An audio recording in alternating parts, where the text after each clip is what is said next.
Bakery pass is complete to number. I mean, I've never worked harder in my life, but it's the funnest thing I've ever done. Talk about, hey, well, there's really nothing. Everyone always jokes about, the other towns, there's nothing else that goes on Friday night except for go to football games. Well, hey, that's actually really true here.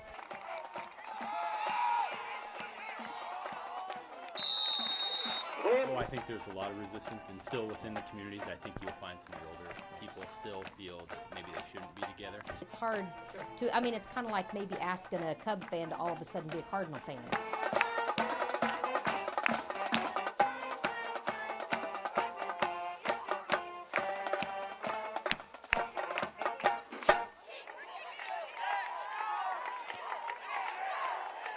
Welcome to Atwood, Illinois, home of the South Piatt Wildcats. Well, one of the homes of the South Piatt Wildcats.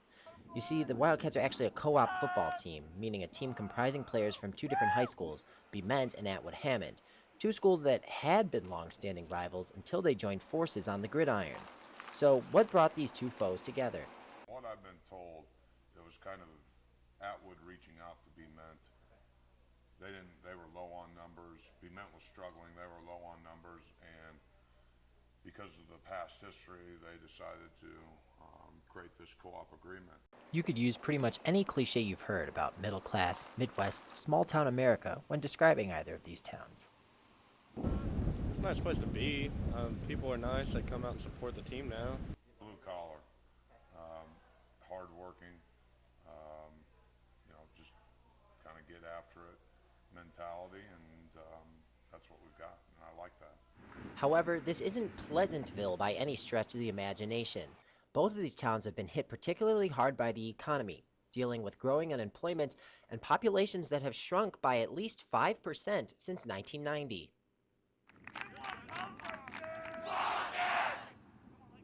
These tough times are what led to the birth of the South Piatt Wildcats back in the early 1990s.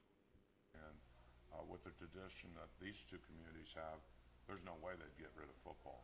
Atwood won a state title back in 1980, and Bement has been known for having solid football teams.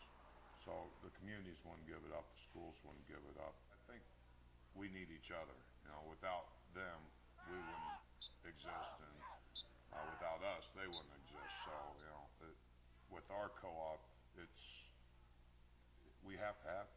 Otherwise, we wouldn't have a football team.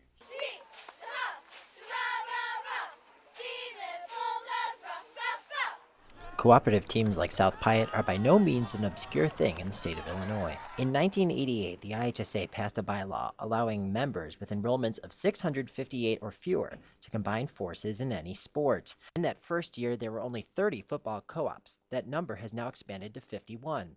But don't think that football is the only sport where schools get together. A quick look at the IHSA website reveals today's current listing of co-op teams, well over 200, encompassing every sport offered in high schools around the state. Sometimes, though, as people like Heritage High School Athletic Director Lori Archer will tell you, teams are forced to come together through unique circumstances.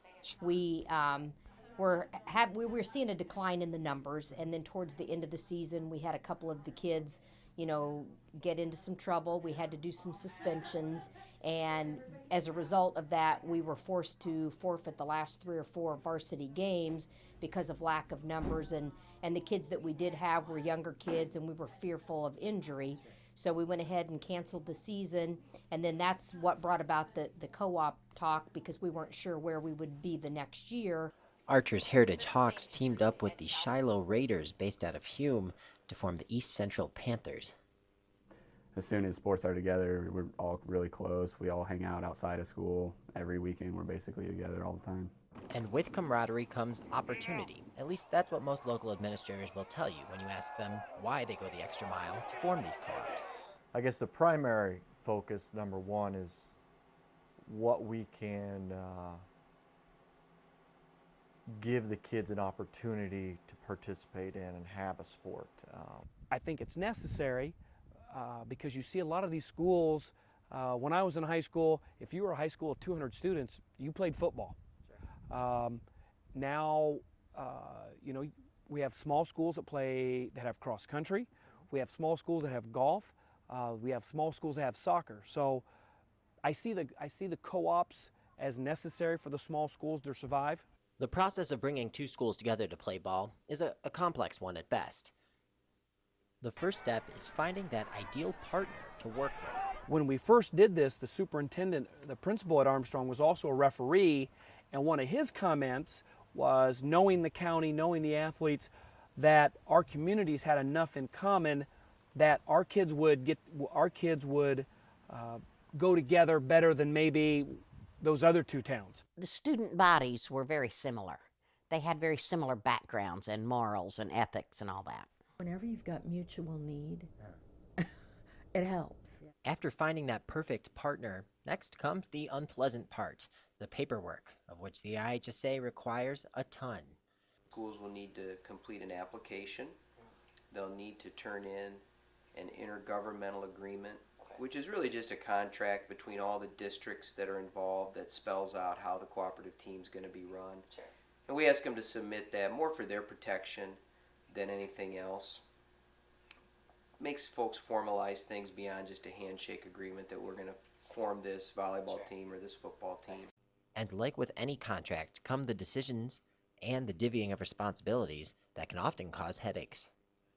Oh yeah, there's lots of challenges that an ordinary school wouldn't have to face. Communication being a major one, also just the logistics and transportation and the maintenance of fields. Most co-ops use a participation-based or pay-to-play model when figuring out how to break up the bill. For example, on the Arthur Lovington football team, if they have 40 players and 28 come from Arthur, well then Arthur would pay the majority of the bill compared to just the 12 players for Lovington. However, most point to one local partnership as a leading example of how to be successful. That is the Salt Fork Storm. Eric Cook. Salt Fork is a co-op between Catlin High School and Jamaica High School, both based in Vermilion County. The two schools are approximately a 15-minute drive from one another. The co-op started in the 94-95 school year and is unique compared to other local agreements in that the two schools join forces for every sport offered. So we try to split everything down the middle. At the end of the year, we have each school has their separate accounts. It's all sports go towards. And at the end of the year, those are analyzed, and we try to make sure they're equal. And if that means one school has to pay a check at the end of the year to the other, then that's what we do. And that's busing, that's cost for sports, everything.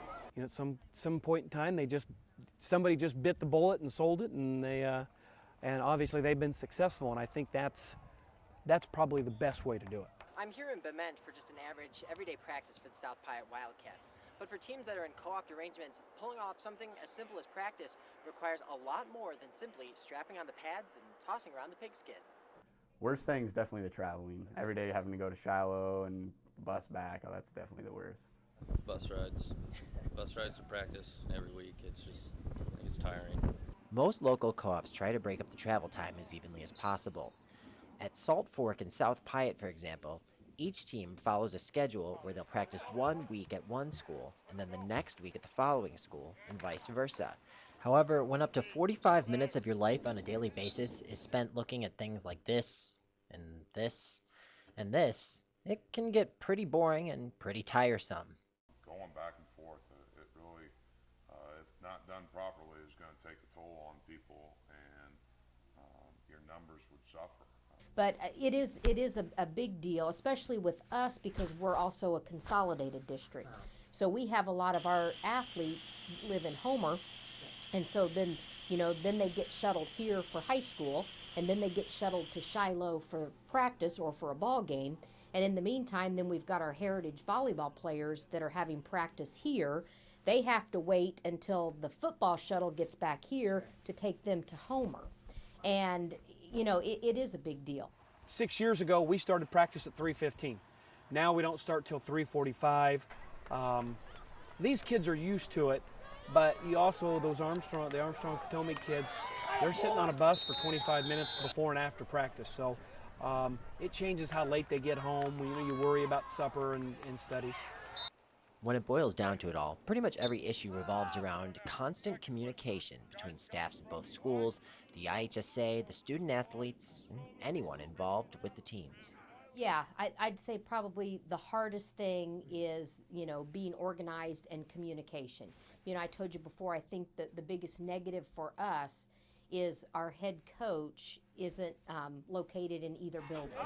And we have had years in the past where, well, like right now, we do not have an assistant coach that's housed in this building. Shiloh has an assistant coach down there, but most of our coaching staff works outside the school. So it takes a lot of communication, you know, and it can't be done with just one phone call or one email. You know, I have to hear back from him, and then I have to call Shiloh, and they have to call somebody.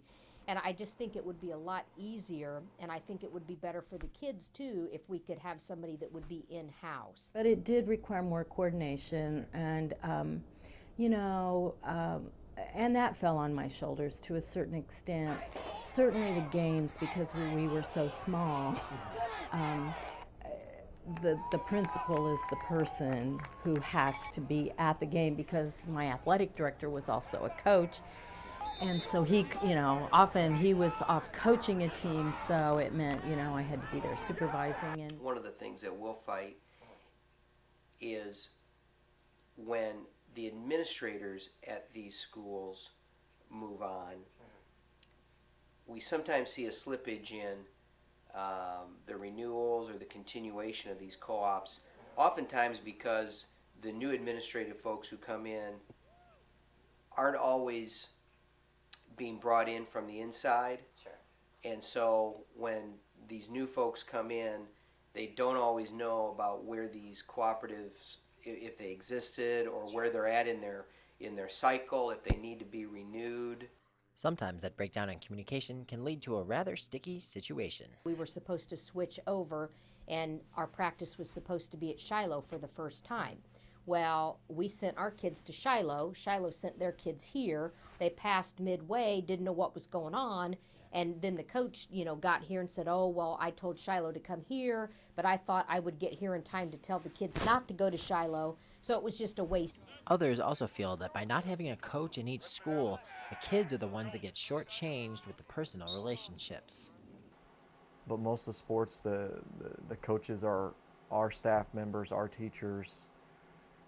So I don't think there's really that relationship with the Arthur staff and the Lovington students that could really boost the numbers of the co-ops.